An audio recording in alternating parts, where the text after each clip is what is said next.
Bon, il faut pas s'habiller proprement pour s'occuper des bêtes. Parce qu'on se dégueulasse vite alors.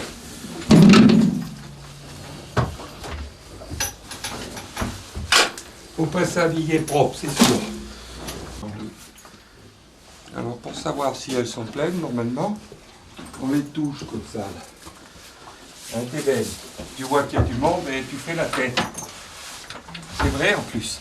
Ouais. Elle voit qu'il y a des étrangers et elle fait la gueule. Mais elles se méfient, elles ne savent pas ce qui va se passer. Donc pour voir si elle est pleine, tu fais ça là. Voilà, pauvre veau, il est même gros là. Tu vois, c'est la première fois que je le touche. On sent même ses pattes là. Alors au début, qu'elle est pleine, tu pousses comme ça là, et des fois au début, tu sens que le contre-coup, le veau qui est plein, tu le sens pas quand tu le pousses, tu le sens quand il revient comme ça. Mais là, pauvre, on sent les pattes et tout, elle est grosse là. Et là, jolie, alors, savoir si elle est pleine. Un gros, qu'est-ce que tu dis, mon gros? Je ne sens pas trop. Et des fois, on les sent mieux que certains jours que d'autres. Elles vont reprendre le taureau, on va dire, assez rapidement après avoir fait les veaux, une fois qu'elles sont dehors. Et on peut les traire à ce moment-là. C'est des vaches, les ferrandaises, c'est des vaches mixtes. C'est des ferrandaises, ça, en fait. Donc ça, c'est des ferrandaises pures. Toutes. Alors, le gros intérêt de cette race, c'est, tu vois, comme on le voit très bien, elle a plusieurs couleurs de robe. Elle peut être noire ou rouge, et elle peut être poudrée comme elle a été belle. Enfin, elle peut même être, tu vois, pommelée même, complètement. Et avec le faux sourcil, le bout du museau et les oreilles toujours noires ou rouges. C'est dominant ce caractère. Le noir domine le rouge et le poudré domine le barret. Donc ce qui est intéressant, effectivement, c'est d'avoir un peu toutes les robes. Mais c'est une race pure. Normalement, quoi, elle mange rien d'autre que le foin.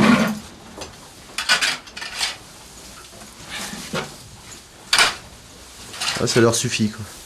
Bon, disons que normalement, une vache comme ça, qui est nourrie qu'avec l'alimentation, donc pas de concentré ou un peu de céréales, quoi, c'est des vaches qui vont produire 10-12 litres de lait par jour, avec un tarissement d'au moins 4 mois, quoi. D'accord. Alors évidemment, par rapport à une vache moderne. Mais il y a des ferrandaises bien alimentées qui peuvent faire 6 000 litres de lait par an. Hein. On en a au contrôle laitier qui font 6 000 litres de lait par an. Mais c'est pas le but ici recherché, quoi.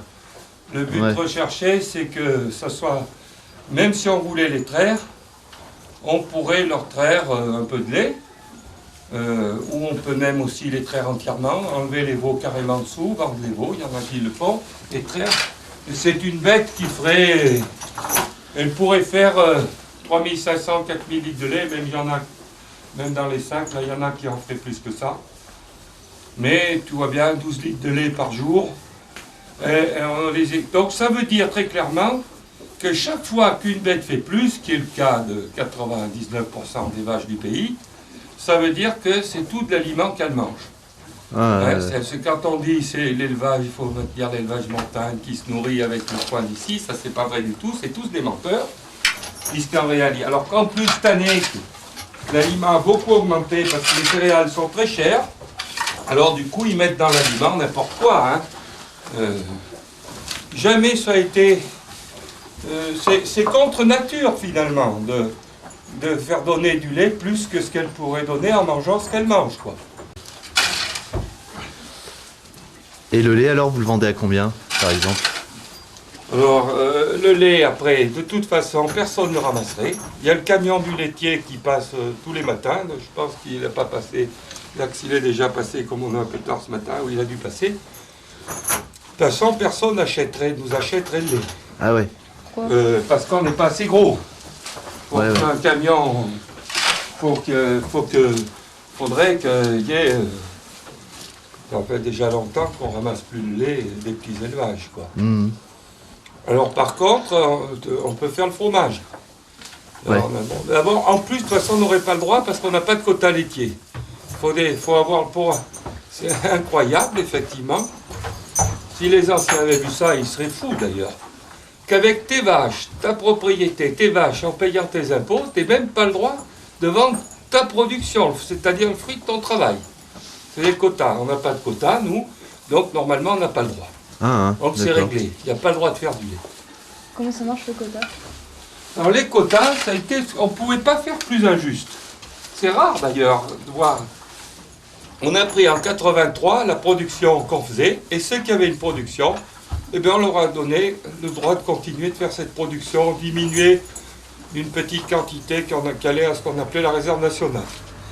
Mais aujourd'hui, un élevage, un jeune, ou toi ou moi, n'importe qui récupère ses grands-parents, par exemple, une petite propriété de 10-12 hectares, il achète des vaches, il a le droit d'acheter des vaches, il a le droit, en les faisant piquer de la DSV, ils disent oui, vous êtes bien en règle au point de vue sanitaire. Par contre, eh bien, il n'aura pas le droit de vendre sa production laitière. Il peut faire du fromage pour lui, c'est tout, mais il n'a pas le droit de le vendre. Voilà. C'est fou ça. Et parce qu'il est reconnu quand même comme en tant qu'exploitant agricole. Oui, c'est-à-dire, c'est les primes, c'est le principe des primes. Oui, je comprends bien. Ouais. C'est que les quotas laitiers, alors, ça a été soi-disant pour maintenir le prix du lait. Que si on avait laissé filer la production, alors évidemment, de voir ça, c'est une hérésie. On peut dire, mais quel est l'intérêt d'entretenir des vaches? Tu ne gagnes pas ta vie avec, tu le fais quand même. Après, tu vends la viande. Nous, ça laisse un petit bénéfice quand même, faut pas, heureusement d'ailleurs, sinon on ne le ferait pas, on n'est pas des idéalistes, on travaille bien par passion de notre métier, pour sauver cette race, mais aussi on travaille quand même pour gagner notre vie. Bon, alors avoir de la viande pour la maison, avoir du lait pour la maison, c'est sûr, mais les vaches laissent un petit bénéfice, bien qu'on ne touche pas les primes, parce que les primes pour les veaux, je t'ai parlé du lait, mais les veaux c'est pareil. Les broutards, les vaches allaitantes, si on estime que c'est une vache allaitante, elle a droit à une prime. Mais nous, on n'y a pas droit, bien sûr. C'est ceux qui ont foutu la merde sur le marché, en produisant trop, à qui on a donné une rente de situation. C'est bien clair, ça. Ah ouais. Ça, c'est bien clair. Alors, évidemment, la vraie raison, c'est que l'idée fixe des politiques et de tous est de maintenir une alimentation à petit prix pour que les gens... qui ne soient pas à la campagne, puissent effectivement avoir une alimentation qui reste à prix 15% en moyenne des Français, en comptant même la restauration collective. Voilà. Donc, mais voilà pourquoi il est... Qu'est-ce qui se passe là? C'est le taureau qui bat la vache, d'accord? Ah mais je comprends pourquoi il y avait une ficelle. Alors je vais lui donner son foie tout de suite à lui. D'accord, mais il a trouvé de faire ça là. Ah mais c'est bien. Vous comprenez pas. Ah mais d'accord. Ça va le calmer. Je lui dis bon. Là. Oui, mais heureusement qu'il y a la séparation alors. Il n'avait pas trouvé de faire ça là. Alors, Anthony me téléphone hier et il me dit mais le taureau a une ficelle, mais ça doit être Marcel qui a dû lui mettre quelque chose pour pas qu'il fasse ça. Dans l'esprit de certaines personnes, par exemple pour être en bio, il ne faut pas que les vaches peuvent être attachées, mais elles doivent pouvoir être lâchées 1 ou 2 fois par semaine. Mais regarde, quand tu vois ce taureau qui, parce qu'il d'un seul coup, il vient de découvrir qu'il peut battre la voisine, tu imagines s'ils étaient en liberté, les plus forts ont vite fait de fracasser les plus faibles. Hein. Donc on est obligé, c'est là qu'on est obligé de leur couper les cornes. Ou de faire des systèmes de logettes où elles peuvent se coucher à l'abri.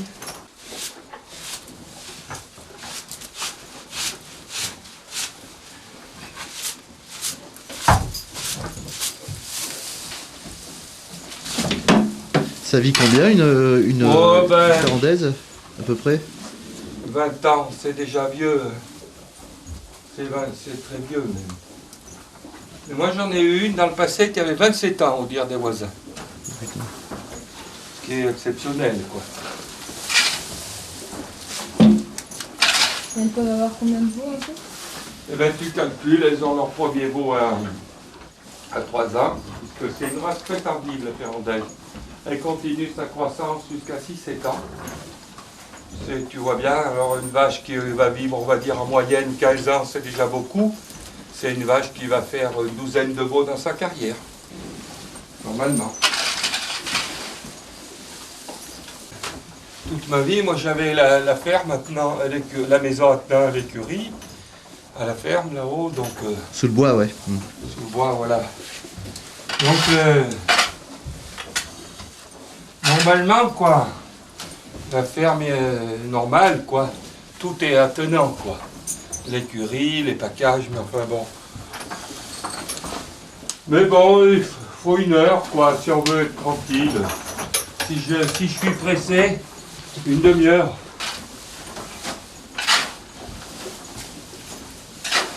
Alors évidemment, du fumier comme ça, c'est du très très bon fumier. On laisse décomposer 1 an.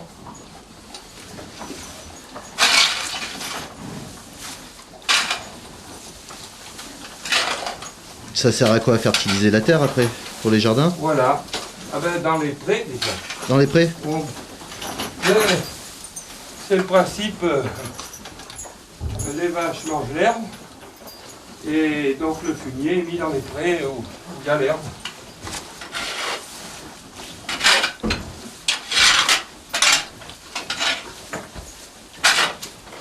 Donc là c'est pareil quoi, l'utilisation des fumiers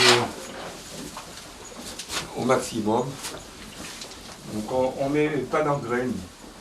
La chose sur les terrains acides ou les amendements, mais aucun engrais. Autre que le fumier, quoi.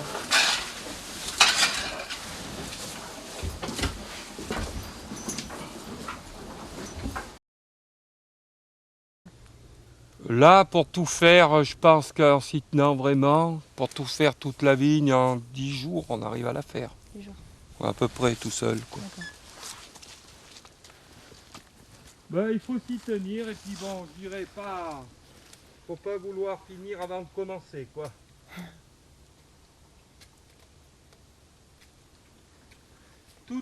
La vigne, c'est très très long.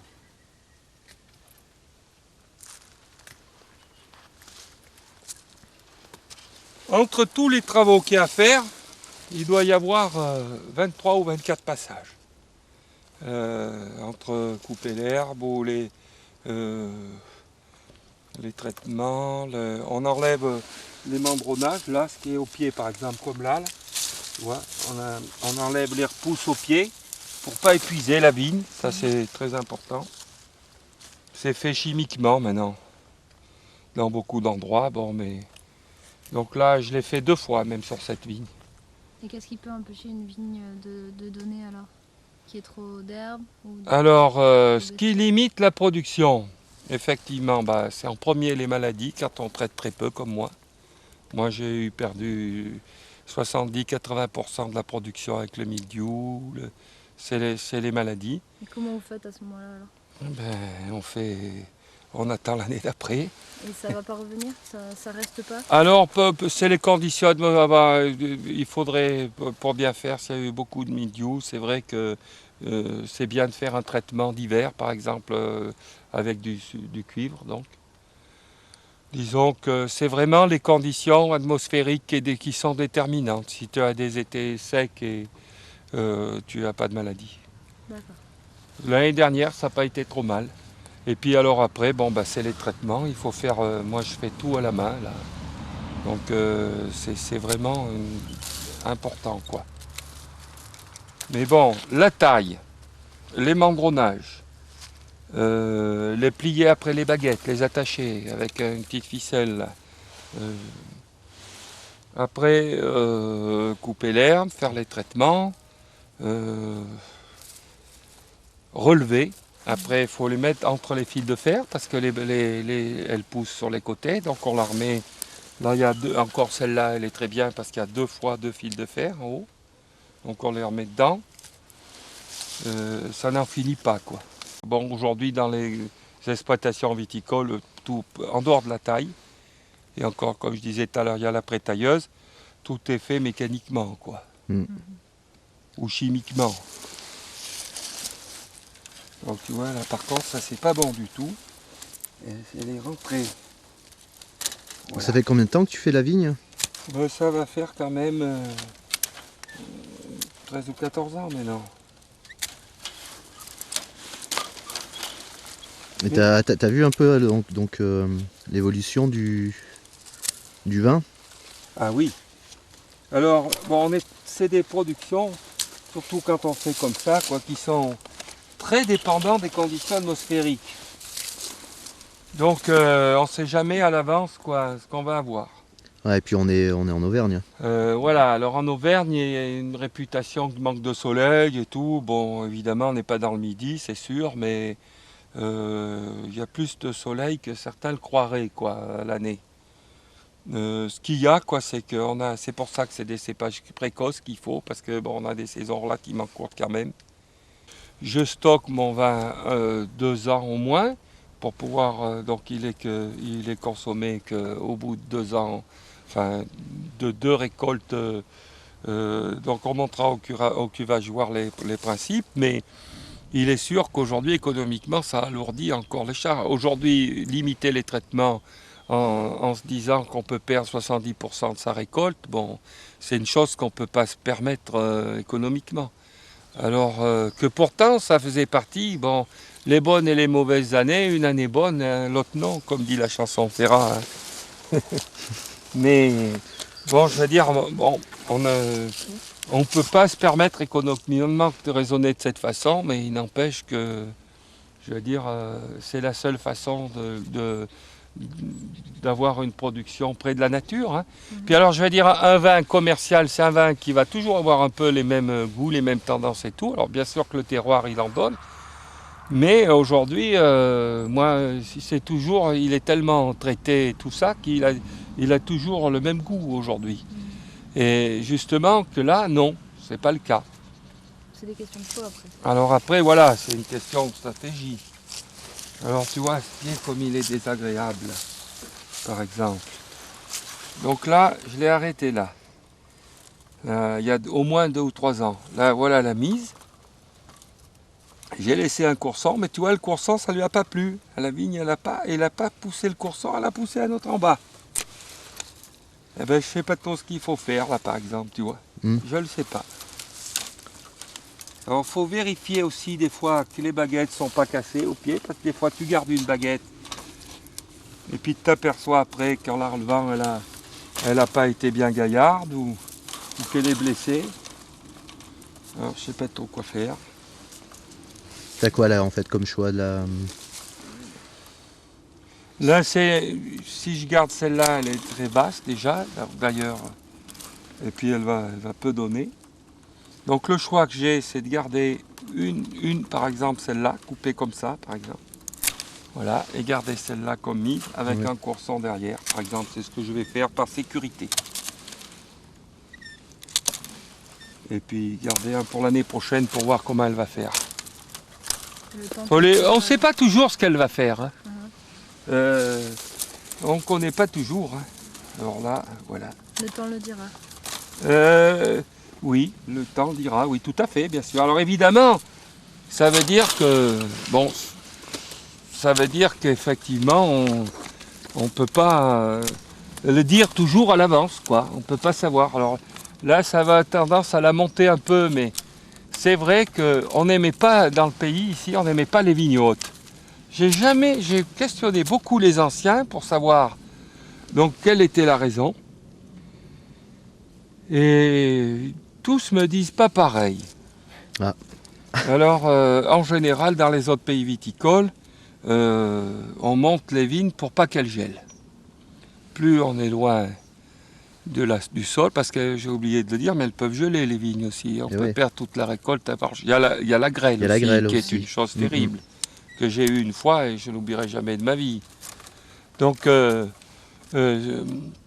l'idée, en réalité, en recoupant ce comme on dit les anciens, la vraie raison c'est le vent chez nous. On peut avoir des coups de vent importants, et en particulier quand elle est sur les cèpes traditionnels, la taille en gobelet avec un échalas ou 2 échalas. Alors ce qui se passait, c'est que quand il peut y avoir 10 kilos et plus, même de raisin sur ces... Alors le tuteur pouvait casser, et plus la vigne est haute, bien sûr, plus la production est en hauteur, et plus elle peut casser avec le vent. Des fois, il y a des gens qui me disent, mais tu regardes le paysage? Alors, je dis oui, mais alors les gars, ils me disent, mais si tu regardes le paysage, c'est que tu ne travailles pas. Mais en fait, bon...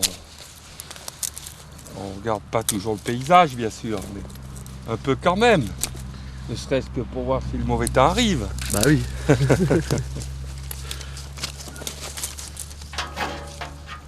Mais c'est vrai que bon, on ne peut pas se permettre d'aller vite, quoi. Bon, alors évidemment, si tu es salarié agricole, que tu es payé dans la vigne, il y a beaucoup de gens qui... Alors évidemment, le gars, il voudrait pas qu'on perde du temps à parler comme on fait tout de suite là. Et moi j'ai toujours connu les anciens, ils se jetaient pas, ils couraient pas, hein. C'est pas vrai. Hein.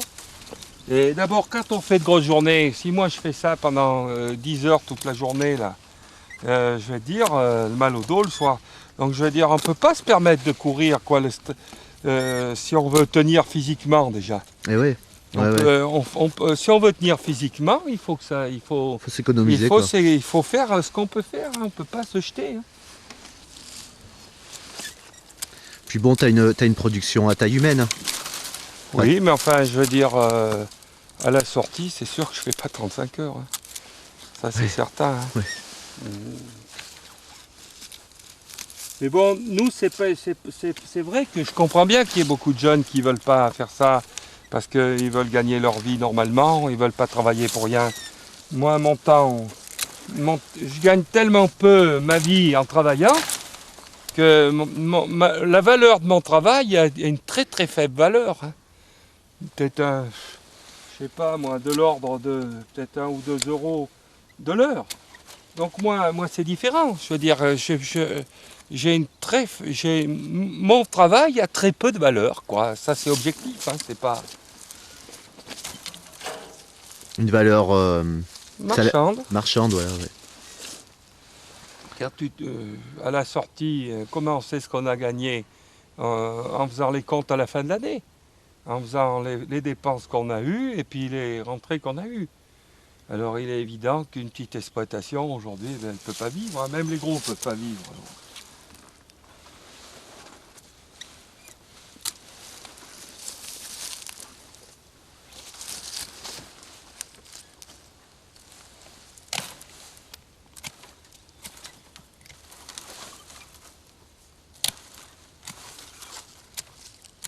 Et ton vin, après, tu le distribues comment alors?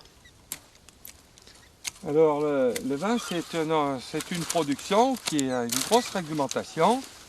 On fait après chaque récolte une déclaration de récolte qui est affichée en mairie, au vu et su de tout le monde, puisque c'est obligatoirement en public. Hein. Les quantités produites, on ne peut pas les... Et après, donc on fait des ventes et on paye une taxe sur chaque vin vendu, chaque litre ou bouteille vendue.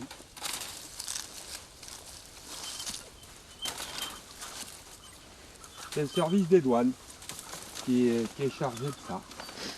Mais je veux dire, tu les vends sur les marchés ou... Alors après, j'ai des clients réguliers qui, effectivement, heureusement, j'ai des clients parce que, alors, donc effectivement, je fais quelques foires l'été, quelques marchés, et puis j'ai des revendeurs aussi.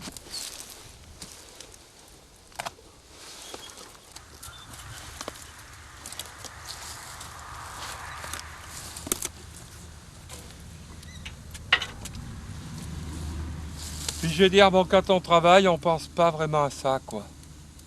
Ouais. Bon, alors, c'est vrai, normalement, on dit que chez les vignerons modernes, dans le coup, il faut passer 60% de sa vente, de son temps de travail à la vente, 30% à la production et 30% au chai, enfin à la cave pour travailler le vin, et 10% dans les vignes. Moi je passe 80% dans les vignes, mon temps, on va dire 15% à ma cave, ce qui n'est pas assez d'ailleurs, et 5% de mon temps à la vente. Si on n'aimait pas ça, on ne ferait pas, mais tous ils te diront ça de toute façon. Tous ils te diront ça, quoi. Même des fois, ils se mentent à eux-mêmes, de toute façon, les gens. Mais bien sûr, c'est que, je veux dire, c'est la nature, c'est le goût de la nature, quoi. Tu vois, on a vu les vaches ce matin, là on voit des vignes, et tu vois comme chaque pied a réagi différemment, mais pourtant, on peut dire, bon, c'est qu'une vigne, quoi. Mais moi, si un jour j'ai une flambée de mildiou, ben, le soir, je vais en être malade, je ne vais pas dormir de la nuit, quoi. Et ouais. Alors que je dors comme une souche, quoi. Donc, bien sûr que... Alors, le gros intérêt de cette activité, de ce métier, c'est qu'on est en contact avec la nature, complètement. Donc, on est en direct, si je puis dire, avec la nature. Et moi, c'est ça qui me plaît, bien sûr. Parce que c'est la vie, quoi. C'est la vie, tout simplement. La vie. Alors, il y a la vie en laboratoire, peut-être, il y a la vie autrement aussi, mais il y a la vie comme ça aussi. Alors, effectivement, pourquoi il n'y a pratiquement plus de vignes ici? C'est que les gens ne peuvent plus en vivre, c'est ça le fond de l'affaire. Comme ils ne peuvent plus en vivre, ben, ça disparaît. Et en disparaissant, bien sûr, disparaît le savoir-faire qui allait avec, disparaît toute la façon dont les gens avaient de vivre, quoi. Eh oui, c'est ça, ouais. Mais bon, est-ce que c'est gênant que ça disparaisse? Si ça correspond plus aux demandes de la société, c'est pas gênant que ça disparaisse. Alors il y a même des gens qui diront que travailler pour rien, comme je fais, c'est une preuve d'imbécilité.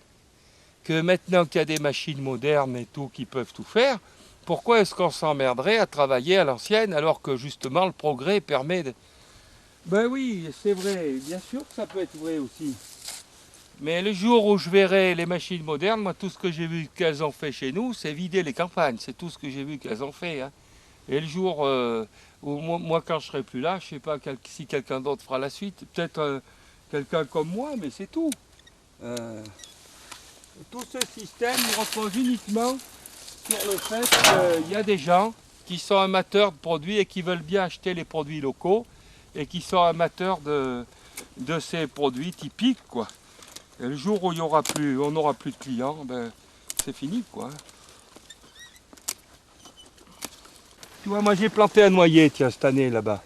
Il m'a coûté 60 €.